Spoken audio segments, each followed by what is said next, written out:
So far, we have seen what is potentially the best sign for this Bitcoin chart, and I want to be talking about it with you with another walk-in treadmill video. So smash up the likes for getting those steps in, ladies and gents. Let's take a look at this thing here, because I want to talk to you about the possibility of Bitcoin smashing through its all-time highs, and also the possibility of Bitcoin sliding lower, because I think right now people are actually a little bit kind of split on if this support is going to hold and if we're going to be breaking all-time highs. And as usual, I want to be giving you both sides of that particular equation and then let you make your mind up. So if you are excited for this one, do me a favor and smash up those likes. Double check that you are subscribed to this YouTube channel as well. Go get your steps in while you're watching this one if you like as well.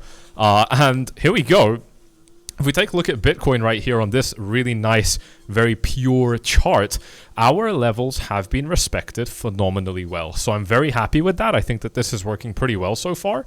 And I think that this is still a very important floor. I can summarize this video and let you leave right now by saying anything below this, we are bearish. Anything below this, we are bullish. And that is it. So if you're happy with that, leave a like on the way out. Check out the referral links because you're going to get like over $100,000 in bonuses. You know the deal.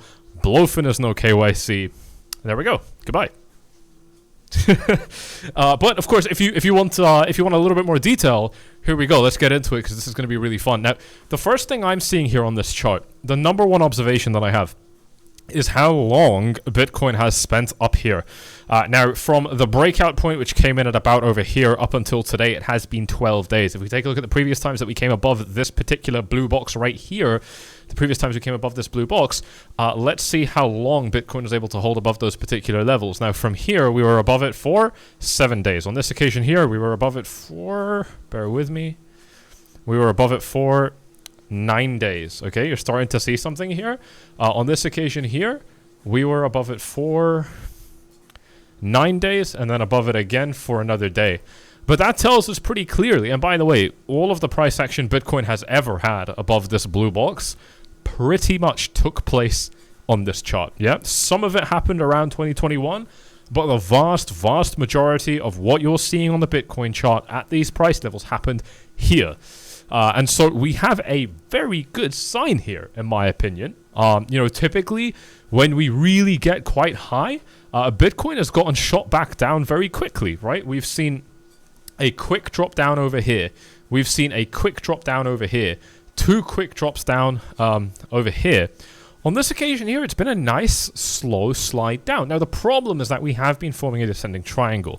If we take a look at this a little bit more uptight and personal, there's a lot of different ways you can draw this. And personally, I mean, you guys by now, hopefully, who've been subscribed to the channel for a while, you're going to understand that I don't care about these intricate specifics. For me, I'm not looking for the head and shoulders to be respected perfectly, and you can draw lines to the wicks and the candles as people teach you and stuff like that, and it's all like uniform and perfect.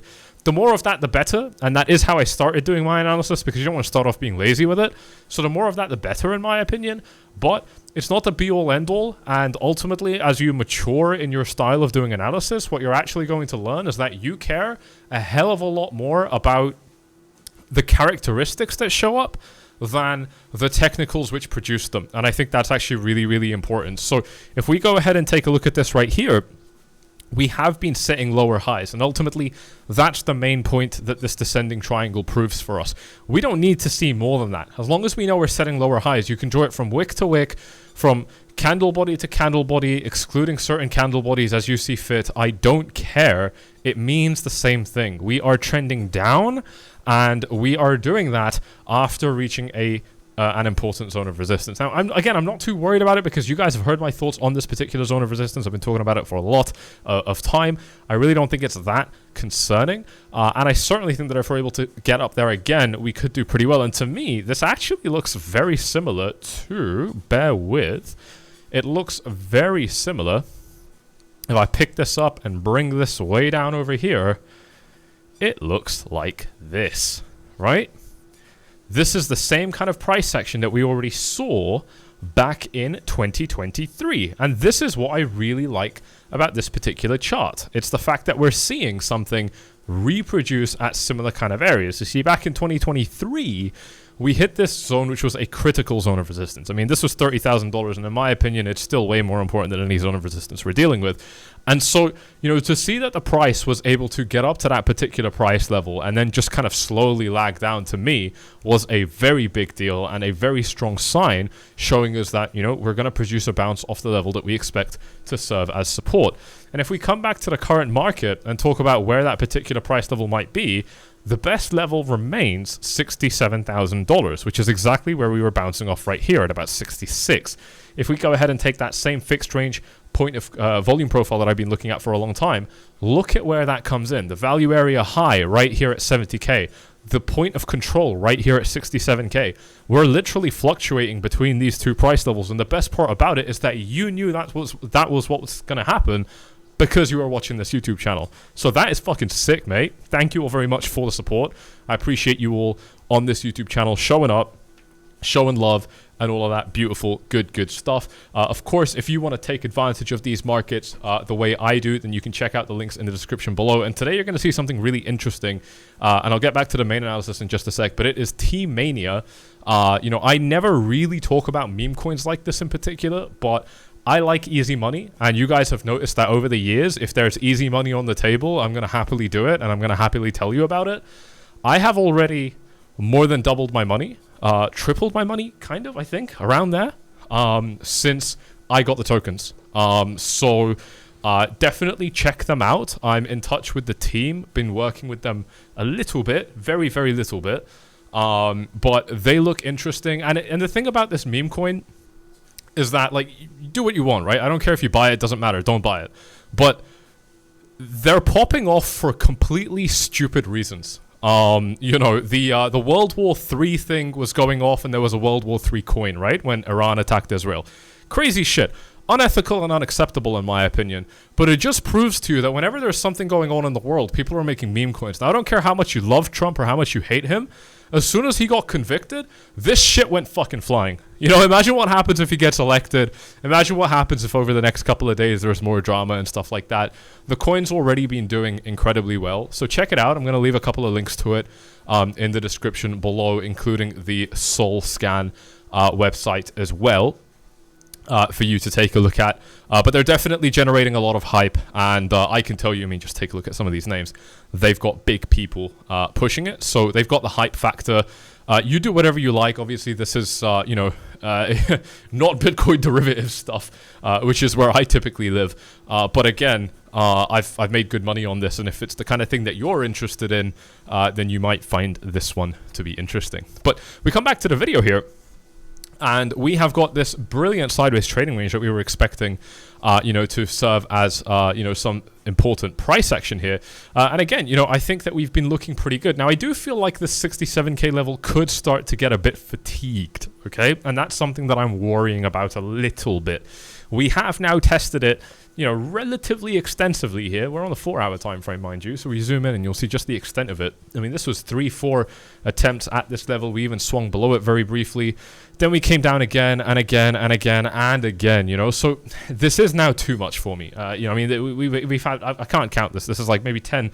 Let's count. Hang on. 1, 2, 3, 4, 5, 6, 7, 8, 9, 10. If you count that final wick, right? So there's been like 10 instances here of bouncing off this particular support level. But the thing that I don't like is that that happened across 1 week, okay? So on average, that's more than 1 attempt at this support level per week. If we look at the resistance hits now across 6 days, we hit our resistance zone 1, 2, 3 times. Maybe you can count this as 2 if you're being generous, but I don't think that's fair. And so, you know, realistically speaking, we have been testing the downside more.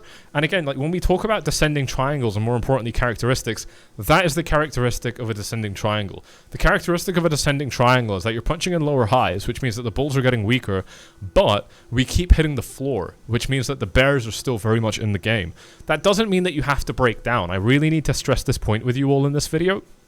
These kind of patterns, they typically have a 66% chance of breaking down and a 33% chance of breaking up. So you do with that what you like, but what I can tell you is that if the market does fall below the $67,000 price level, get ready for a very shallow fall because there is so much support that we've built up in this range.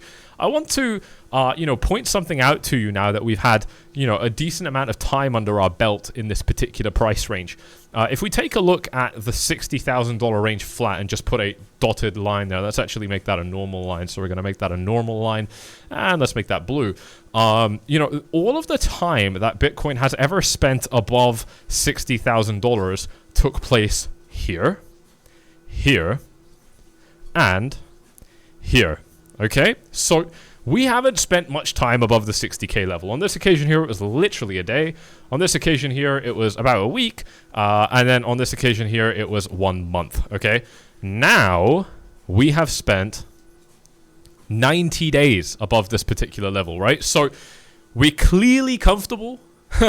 We're clearly quite ready to move up. That doesn't mean we have to, and as usual, I will balance this video out because that is critical in my opinion.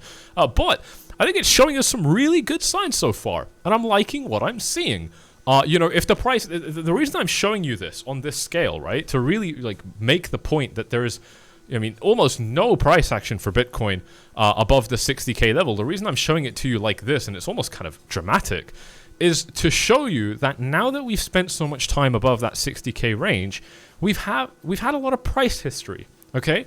And one of the things that you hear me talking about a lot on this YouTube channel is that when you start setting all-time highs, you don't have resistance, so you don't know where you can go. And the reason you don't have resistance is because you don't have price history, okay? It's very intuitive. It really makes sense. It doesn't take long to wrap your head around it. If you've never produced any price history, you don't have any resistance. But the flip side of that must mean that if you have produced price history, which we have, and you've seen that very clearly here, if you have produced price history, then the flip side of that must be that you actually have built levels on the chart. You have built support levels. You have built resistance levels on the chart, right? And if that's the case and you have built those levels, then you're probably going to have some really nice cushioned falls if the prices start to drop. And I think that's something which I'm really liking here on this chart. Again, one of the easiest ways, just because I'm lazy, is you can actually draw, again, a fixed range point of control, and then just look at where these spikes come in, yeah? And it's just so obvious on this chart, so, why not? It's the same thing I would have done anyway, but it kind of does it for you. You can just go ahead and bam, bam, bam. Let me know if you want me to make a point of control video, and I will do that for you all as well. Let me just note that one down actually before I forget. Not point of control, but fixed range, FR, VPVR. That's what it's called. If you guys want me to make a video on that, let me know, and I will definitely produce that for you all as well. But very, very simply, these are the same kind of levels I would have done myself by eyeballing it, because they come in at major reversal zones, major consolidation zones. There are levels that we were already looking at. This is the same sideways range that we had on the other chart. So it's pretty uniform, it's pretty easy, and it's very, very easy to say that if we do lose this particular zone, it shouldn't be more, from what I'm seeing, at least on a short-term basis, it shouldn't be more than a 4 to 6% drop into this support zone for Bitcoin to start rallying up. And we can't carry this conversation forward without looking at some of the bounce zones on the Fibonacci as well. And we are beautifully sat on that 382 level right now, from our absolute low to our absolute all-time high right here. We are just sat beautifully, just perching on it. At the 382 level here, which I love. Okay, I absolutely love that. That makes me very, very happy. And that 618 golden pocket coming in right at the very, very bottom of my box over here. So again, more beautiful stuff. I'm very, very happy with that. I'm going to go ahead and put a line right there and a line right there and remove this Fibonacci. I am liking what the Fibonacci is showing me on this chart, ladies and gents. I think that this still looks very good. I think it looks very healthy, and I still think that Bitcoin is in a good position if we do start to retrace. Now, I want to point out that we are 14 minutes into this video, so first of all, if you haven't liked the video already, please do so. It does help the channel a lot. If you've learned something up to this point, if you're not already subscribed, make sure you are. Many of you aren't, by the way, but you just get notified. You don't even get notified, you just see them on YouTube. That's not reliable. If you think these videos are useful, then your wallet might thank you for actually making sure you have subscribed and ticked the bell. But I also want to use this 14-minute mark to point out that we haven't used a single indicator yet on this video. We don't need to, but I will do that now. The reason I'm making a point of this is that most people will use indicators by 14 minutes, and most people won't even make videos this long because they don't have much to say. But they will use indicators as a crutch. You're not going to get that on this YouTube channel. I'm going to make sure that your analysis skills are above rock solid before you even know what an indicator is. That's really, really important to me. And I've actually launched a one-to-one program you guys can gain access to if you want to contact me directly using this link in the description below. All of your huge bonuses, again, including Blowfin as a no KYC exchange, offering you some phenomenal bonuses here, again, when you do start trading using my link below. Now, we come back to the chart, and if we start taking a look at where our support is using indicators on the 4-hour time frame, it is beautiful. We have fallen into it. So, yeah, I mean, what this represents to me is that the market from this more midterm, and it is midterm to me, it might not be to you, but to me it is that from this midterm perspective, we have arrived at a really nice bounce zone on this chart. And that to me indicates that, from this kind of longer midterm perspective, that we're doing well in terms of correcting, which is absolutely great. If we take a look at this on the hourly, we've already failed it, and we're just kind of trading sideways, so we're not really doing anything with the Ichimoku cloud. And if we look at it on the daily, we still have a really nice support ready for us at that 618 retracement. So, to me, the reason that this is a really good sign is that it's showing me that even in Bitcoin's kind of worst case, that's when the best case scenario starts, and so to me, that's definitely quite exciting. I mean, the opportunity for Bitcoin to punch in a macro higher low, before breaking the all-time high would just be so big. It would be such a big deal. It would probably be a little bit scary because we've now consolidated up above 67K for quite some time. It would probably be a little bit scary if we do lose the 67K level with conviction, but when that level comes in here, if it comes in at 63, I think we're going to be seeing a lot of fear. By that point, mind you, we're only going to be a couple $1,000s away from losing 60K, right? So it's not that far away from losing it. And I think there's going to be close to maximum fear at that point, if it does happen, and it's just the perfect opportunity for Bitcoin to set a new higher low in the market and then continue on the upward trajectory. So I would actually really, really like that. On the note of sentiment, though, I do want to take a quick look at the Fear and Greed Index and just say what that's saying right here.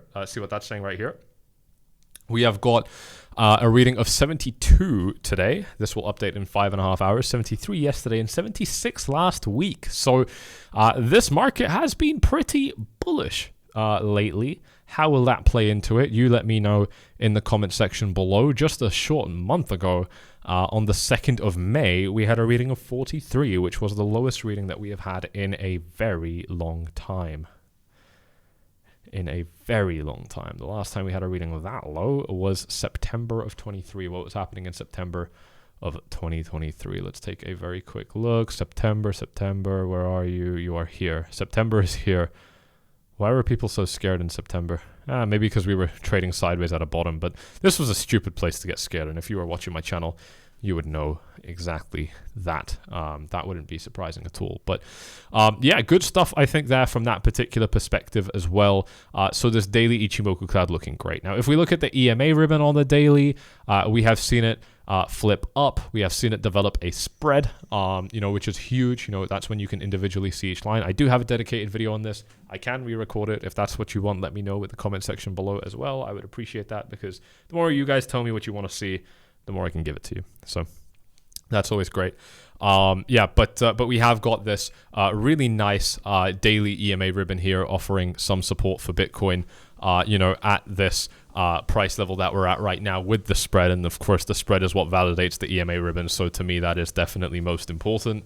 If we take a look at it on the 4-hour time frame, we don't have a spread because we don't have a trend. And so the 1-hour time frame would probably be roughly the same, but this does again look very, very good to me. It looks very, very good to me, and it kind of just tells me that, look, as long as we keep this floor at 67K, where you not only have a 382 Fibonacci, which by the way is the mirror of the 618, I can prove that to you right now. I'm going to just draw the same Fibonacci but upside down, and you'll see that we're right at the 618, like literally on the dot of the 618 line. So they are mirrors of each other, so I think that says something too. You know, from this particular perspective, it's looking phenomenal, mate. It's looking really, really good. I think that as long as we're able to hold above this level, we're still in a good place. This resistance just isn't that bad, in my opinion. So, you know, we're just going to get over it. It's not going to be a big deal. You know, maybe it's going to be something that happens on the S&P 500 weekly open, because that's been performing pretty well. But it has been in a small retracement. Look at that. Candle to end the trading week there. Look at that volume coming in. This is all on the S&P 500 on Friday. Absolutely huge bounce coming in here. So if this has any follow through on Monday, and I mean, you know, how could it not? Look at the candle. That's huge. It could. I mean, obviously it could not. I mean, there's many, many reasons it couldn't. But if it does, you know, I think that's actually going to probably be exactly what Bitcoin needs to clear this final kind of block of resistance. And again, I just don't even think that this block is particularly challenging for Bitcoin, so it's really not something that I can make myself feel too worried about either for Bitcoin. So that's pretty cool. We've got Ethereum against Bitcoin holding very strong here, ladies and gents. It has done this before and it's lost it all, so I'm not going to be holding my breath just yet. But we are at a very important trend line. This trend line has never been broken, with this very, very small exception right here. And this is the first time that we're testing this trend line after 90 days. Before that, there was a 250-day gap that we had to wait. If we get rejected here, you can kiss your Ethereum goodbye. You'll probably be panic selling it to me down at these kind of levels a little bit lower. But if we do get the breakout, then Sammy was wrong, and we will end up kind of probably moving significantly higher. We're going to have a few resistance levels up ahead, and that's something I'll be keeping an eye out for. But you know, getting the breakout here would be the biggest thing, because, you know, we've already kind of overcome this horizontal zone, which was really important, and that alone cements Ethereum's position and makes Ethereum in a much, much stronger place by now alone. But, you know, at the same time, you know, there's still a good list of reasons that Ethereum could drop against Bitcoin here. And I think the number one reason is Bitcoin's not done. You know, Ethereum really shines when Bitcoin is done playing. But whether Bitcoin drops or rises, I think that there's going to be an unpredictable climate for Ethereum, because if Bitcoin is rising up, we see Ethereum tend to drop, which is exactly what happened here. We know that, I mean, look, this is the start of 2023, and the whole year was bullish for Bitcoin, and the whole year Ethereum was dying, right? And on the flip side, if Bitcoin is crashing, like in 2022, that's also when you see Ethereum dying, although it did have a very, very strong resurgence in summer. But typically, again, when you've got a very bullish Bitcoin, Ethereum is left behind. If you've got a very bearish Bitcoin, Ethereum is left behind. And right now, Bitcoin is at a point where it's either going to, I think, retrace down to 40K, or, and I don't think that's what's going to happen necessarily, but I think that's like the lowest we go, or we rocket up to like 80, 90. But the bottom line is that we're not sticking around at 70. You know, so I think the only reason Ethereum was able to do this was because Bitcoin is sideways. I know that a few people are going to be talking about ETFs and stuff like that, but you can shove that ETF up your ass. I don't care. It's not as relevant as you think it is, and you will learn that in time. You might forget that I told you, but you will learn that. And the reason it's not that important is because it's news. It's a news-driven event. It's, you know, Canada stuff. It's all corruption and whatever. It's all manipulated. But, you know, these charts are what kind of level things out. So, you know, if you're not there yet, you'll get there. Don't worry. But, you know, that's why I'm just not too crazy for Ethereum. Ultimately, I've made this position very clear. I want to shove a large, if not all, of my Bitcoin stack, a large amount of my Bitcoin stack, if not all, into Ethereum. But when the time is right, because I actually think that Ethereum will ridiculously outperform Bitcoin. I think it's going to be insane. I think it's a very, very easy bet for me to make. It's not even a bet, but, you know, like an educated, you know, calculated risk that I can take. I think it's a very easy one. I've done it before many times. It's made me a lot of money, and it's definitely something that I want to continue doing. So I'm going to be keeping an eye out for that as well. All right, ladies and gents, I hope you have enjoyed this one. There is so much more that I wanted to cover with you in this YouTube video, but I simply don't have the time today. So if you have enjoyed this one, do me a favor and smash up those likes. Double check that you are indeed subscribed to the best YouTube channel on this platform for crypto analysis. If you want to trade these markets with no KYC on Blowfin, check it out. Bybit remains the best exchange in the game. Blowfin seems like a very cool, like, new Bybit on the block, so that's definitely interesting. And of course, check out Trump Mania. Like I said, I've made some easy money on here. I don't know how much easy money is left to make. You know, I'm not gonna act like it's gonna pull another 2-3x, but these are meme coins and they're fucking stupid. So you know, they can definitely continue to go. If this is what you do and you can do it safely, then, you know, consider it if you like it. I definitely like it. I think the narrative is strong and they've got all the right things going for them. And I've already made some money off it. So, you know, that's worked out for me. I have taken some profits off as well. But most of it is still in. And I don't know. It looks like it's got a lot of momentum right now. So I'm not really interested in selling just at the moment. But yeah, meme coins. Check them out. Cheers, guys.